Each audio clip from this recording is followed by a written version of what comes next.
most likely you are placing limits on yourself, which you don't even realize. Not only are you doing that, but you're allowing other people to place expectations on you, and you're fooling yourself into thinking that these are actually conclusions that you have come to. So my name's Aaron. I run Unconscious Flow. We take the best parts of unconscious healing and coaching and the best parts of conscious coaching, and we put them together into one kind of big system. Now, this is a topic which is something which applies to every single person that I work with without question. Without fail, without question. They all struggle with this, and it's usually a continuous process of them keeping on realizing that they're doing this one thing. So what is this one thing? Well, I just talked about it. And this one thing that I talked about is limitations. Allowing yourself to place limitations on yourself and allowing others to place limitations on yourself. So what does this mean tangibly for you when it comes to limitations and placing limitations on yourself? I'll talk to you about something called projections, okay? So I've talked about this before, but I think it's really, really important for people to keep on understanding what this is. Projections are when we project our judgment or our way of looking at the world onto something external. So we do this all of the time. This is actually a way in which we make sense of the world quite a lot. I didn't come up with the idea of projections. This is something from Gestalt therapy, and it was hugely influential to me because one of my big mentors, Kim Barter, talked about this in great detail. So projections are when we project onto something, right? So let's say we see somebody who's really confident. If we have an issue internally around seeing somebody that's confident or seeing someone who is confident, then we, because of the way we make sense of reality, then make that person into somebody who's arrogant. It's just someone who's confident or acting confident, but because of our own issues with confidence, we project an idea of arrogance onto that behavior. So it can be behavior, it can be onto a place, it can be onto maybe a country like Thailand, right? So an example from my life. Thailand is really the country where I went to, where I felt the most free. So then everything about Thailand, I projected something good onto it. So even when I just hear the word Thailand, or I hear people speak Thai, or maybe I speak a little bit of Thai, it just makes me feel really happy, okay? This isn't the result for everyone. There are some people who don't like Thailand. That's me projecting onto not just a place, but also the idea of a place. So what does this have to do with limitations, okay? Well, what it has to do with limitations is people are also doing this to you. Okay, this is so crucial to understand and to begin to see. And if you can't see it naturally, even just to kind of investigate it, because what you'll find from this is the ideas or the associations that people are projecting onto you directly impact what kind of life that you feel comfortable with living, depending on the type of people you hang out with, right? So there's the people that you hang out with, and there's the general culture which you surround yourself in. So for example, if you're in a very conservative culture, then you will have more conservative ideals projected onto you, like get a good job, get a degree, go to all this kind of stuff. All of this stuff isn't necessarily bad, but if it's to the point where you are feeling like you have to do these things, otherwise you'll be rejected by the group, this is when it becomes a really big problem. So a client I've been working with quite a lot, right? Successful guy, has trouble with conflict, or at least used to have trouble with conflict. He's getting much better with it right now. And it's because of all these ideas that society has placed on him about conflict and maybe standing up for yourself, or maybe even being a little bit aggressive. Most likely, if you're listening to this right now and you're raised in a similar society, Western culture, all of this stuff is like aggression, bad. Anger, bad. Setting boundaries it's not even really talked about, right? It's starting to be talked about more now, but if it's still in a very kind of soft way, whereas just owning that you maybe just don't want to do something. Like, oh, like, do you want to hang out? No, sorry, I have to do this, I have to do that, I have to do this, right? Let's say if it's a friend that's asking you to go out. You can do all that stuff, and I do that stuff as well. But I know that I could also just be like, no, I don't want to. Now that could be construed as very harsh. Even though I didn't say it in a very harsh way, somebody else could project the idea of harshness onto that and then say, you know what, Aaron, you're being really harsh, you're being really mean. And I don't really like that, which leads to a kind of secondary point, which is this is when really honoring what other people is feeling, or taking feelings really at face value, actually becomes quite destructive and quite harmful.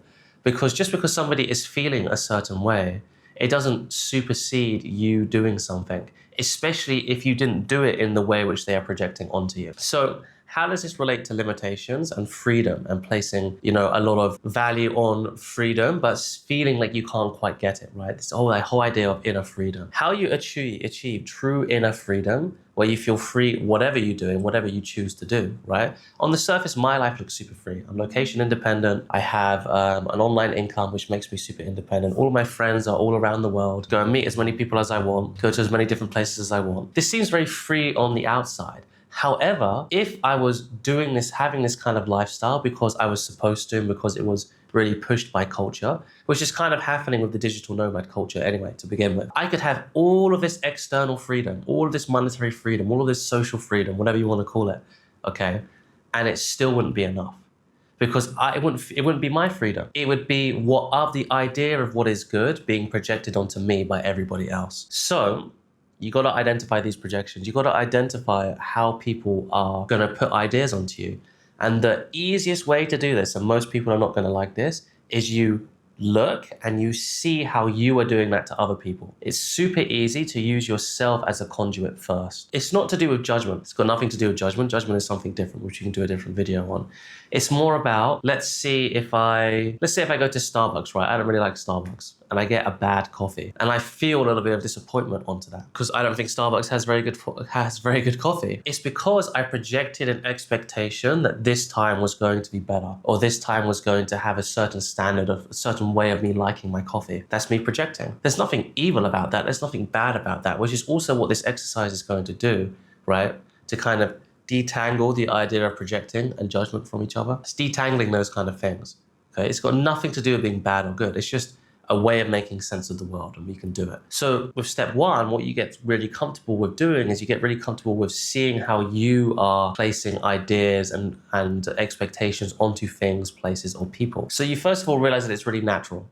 And it's not evil, and it's not people wanting to do bad things to you. There are a few people with kind of ill intentions for you, for sure, but that is very much the exception and not the rule. Which then leads you to step two. And step two is then you can start subtly feeling into the people around you. Like, let's say the closest 5 people around you. And just being really, really curious about what is their projections of what a good life or a good person or a good friend or any of these kind of things are to you, and see how that is pushing onto you. Doesn't mean we have to be Superman or we have to be Jesus or we have to be any of these people, right? Where we don't get affected by things. That's not realistic, right?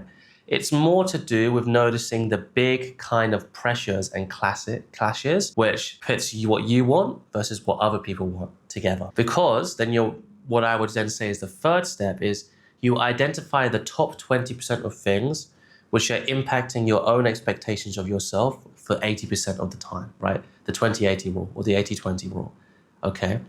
And then once you've identified these things, for now, because we're not on a one-on-one call, we can't really go into the unconscious stuff, you just, at one thing at a time, like one expectation or one kind of main projection at a time, you just decide to very consciously, so this is my idea of conscious competence, which I talked about in What is Actually Unconscious Flow, that video. I'll put a link in the description below. You move into this area of conscious competence where you consciously choose to recognize that this is actually an idea that maybe your mother has projected onto you, or your father has projected onto you. And then you decide to just do something different. Most of the time, when you decide to do something different, it'll be decided to do something that you actually want. But it doesn't have to always be. You just need to focus on doing something different. And then you move forward. And what this does is it actually creates the conditions of inner freedom. Because first of all, you bring into awareness what you actually want to do versus what somebody else wants you to do, right? And from there, you can make a conscious choice to decide to do what you actually want to do. That is what freedom is. It's having the discipline and also the ability to choose something that you want, not what somebody else wants. So to come back to this example with this client that I'm working with that has a difficulty with conflict, it's about letting go of the projections that other people are putting onto you, or not letting go of the projections, because then there would actually be something called introject work, which I have a video about, and I'll put a link in the description below. It's more like not allowing projections to even create something in you to begin with. So there's 2 different areas we're working on. It's letting go of introjections. So introjections are limiting beliefs that we've taken on around conflict, but it's also about stopping ideas around conflict and standing up for yourself from even getting into his psychology to begin with, right? This is the whole point of this video. It's a projection. It's having an emotional boundary stopping projections from coming in. And that's really the key of this video. It's emotional boundaries. Having emotional boundaries to stop other people's ideas that might not be best, but that might not be serving you best, to come in and start kind of slowly dictating what you're doing, right? It's kind of like a virus in a certain way. It doesn't have to be as hostile as that, but it's kind of like a virus in terms of like a computer virus. You know, the really subtle ones, they come in and they just start making slight changes over time until eventually 1 or 2 years later, that computer is completely ruined. But it works slowly because that's how it kind of goes under the radar. And that's how these ideas can go under the radar. It's why people can wake up suddenly 5 years after and realize they're living a life that their mother picked out for them, or their father picked out for them, or their family picked out for them. So it's not just about changing what's happening right now for you. It's also about putting in those foundations about what you're going to be 2, 3, 5, 10 years into the future, and about where you want to go there. So this is a little rant around inner freedom and how to actually not only maintain inner freedom, but create inner freedom.